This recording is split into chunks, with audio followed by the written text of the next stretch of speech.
Tiger's swing in 2015 from the players and from this week to see if we could see some differences. Notice the stance. Back in 2015, a little wider than what we've seen here with the driver this week.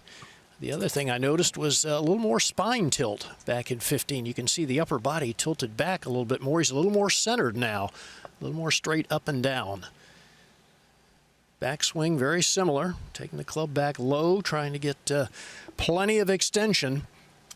Always been a hallmark of Tiger's swing, but there are some differences. As we take a look and focus in on the belt of Tiger Woods, you can see the buckle pointing almost straight out, so very little hip turn, and certainly much more. The right hip is turned back around a little bit more this week. And the other thing to notice, look how much his upper body had moved back behind the ball in 15. Not nearly as much now, so a much more centered rotary backswing. Moving back into impact, well, there are some differences again. Back in 15, well, the left hip had been cleared around very hard, so much so that you can see the weight on the outside of the left foot.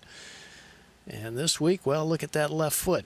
Much flatter as he gets to impact with much less clearing of the left hip. The head well back.